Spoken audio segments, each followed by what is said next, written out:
ಒಂದು ತಗ್ಗಿಸಿಕೊಳ್ಳಿರಿ, ಅಗಲತನು ಮೇಲಕ್ಕೆ ನಿಮ್ಮನ್ನು ಮೇಲಕ್ಕೆ ತರುವನು.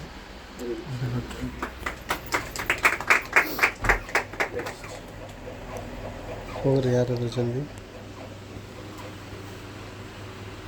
ಪ್ರಳಯದ 3ನೇ ಅಧ್ಯಾಯ 10ನೇ ವಚನ.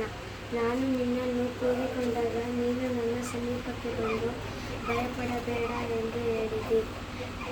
ರೋಮಪುರದವರಿಗೆ ಬರೆದ ಪತ್ರಿಕೆ 13ನೇ ಅಧ್ಯಾಯ 10ನೇ ವಚನ. ಪ್ರೀತಿಯು ಯಾರಿಗೂ ಭೇದವನ್ನು ಉಂಟು ಮಾಡುವುದಿಲ್ಲ. ಆದ ಕಾರಣ ಪ್ರೀತಿಯು ಧರ್ಮಶಾಸ್ತ್ರದ ನಿಮಿತ್ತ ನೆರವೇರುತ್ತದೆ. ಪ್ರೀತಿ ಮಾತಿನ ಅರ್ಥವೇನೆಂದರೆ, ಪ್ರೀತಿಯು ನಮ್ಮಲ್ಲಿ ಇದ್ದರೆ ಎಲ್ಲ ಗುಣಗಳು ನಮ್ಮಲ್ಲಿ ಇರುತ್ತವೆ.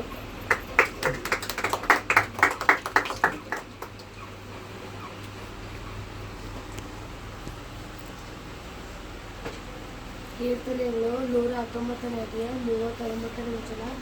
ನಿನ್ನ ಅವಮಾನಗಳು ತೊಲಗಿಸು, ಅದಕ್ಕೋಸ್ಕರ ಅಂಜುತ್ತದೆ. ನಿನ್ನ ವಿಧಿಗಳು ಹಿತಕರವಾಗಿವೆ.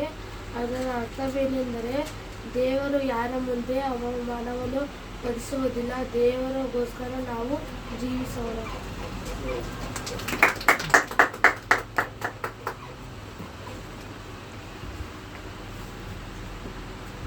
ದಾವೀದನು ಬರೆದ ಕೀರ್ತನೆ 49ನೇ ಅಧ್ಯಾಯ 14ನೇ ವಚನ. ಅವರು ಕುರಿಗಳಂತೆ ಪಾತಾಳದಲ್ಲಿ ದಟ್ಟವಾಗಿ ಸೇರಿಸಲ್ಪಡುವರು. ಮೃತ್ಯುವು ಅವರಿಗೆ ಪಾಲಕನು. ಅವರಿಗೆ ನಿವಾಸವಿಲ್ಲದ ಹಾಗೆ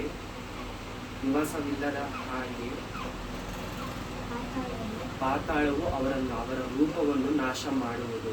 ಈ ಮಾತಿನ ಅರ್ಥವೇನೆಂದರೆ, 100 ಕುರಿಗಳಲ್ಲಿ ಒಂದು ಕುರಿ ಒಂದು ದಾರಿ ತಪ್ಪಿದ್ದರೆ ಹೇಗೆ ಒಬ್ಬ ದುಃಖ ಪಡುತ್ತಾನೋ, ಯಾವ ಕಡೆಯಿಂದ ಹುಡುಕುತ್ತಾನೋ, ದೇವರು ಅಂತ ನಾವು ಒಬ್ಬ ಕಳೆದು ದಾರಿ ತಪ್ಪಿ ಹೋದರೆ ಹೇಗೆ ದುಃಖದಿಂದಿರುತ್ತಾರೋ, ಹಾಗೆ ನಾವು ದಾರಿ ತಪ್ಪಿ ಹೋಗದಂತೆ ದೇವರ ವಾಕ್ಯದಲ್ಲಿ ಚೆನ್ನಾಗಿ ನಡೆಯಬೇಕು. ನಾವು ದಾರಿ ತಪ್ಪಿ ಹೋಗದಂತೆ ಅನೇಕರಿಗೆ ಒಳ್ಳೆಯ ಮಾತುಗಳನ್ನು ಹೇಳಿ ಒಳ್ಳೆಯ ಸುವಾರ್ತೆಯನ್ನು ಮುಖಾಂತರ ಕರೆಯಬೇಕು. ಅನೇಕರಿಗೆ ಸುವಾರ್ತೆಯನ್ನು ಸಾರಿದರೆ ಅವರು ಪರಲೋಕದ ರಾಜ್ಯಕ್ಕೆ ಸೇರುತ್ತಾರೆ. ಸಾರಲಿಲ್ಲ ಅಂದರೆ ಅವರು ನರಕಕ್ಕೆ ಸೇರುತ್ತಾರೆ. ಮಾತಿನ ವಾಕ್ಯ.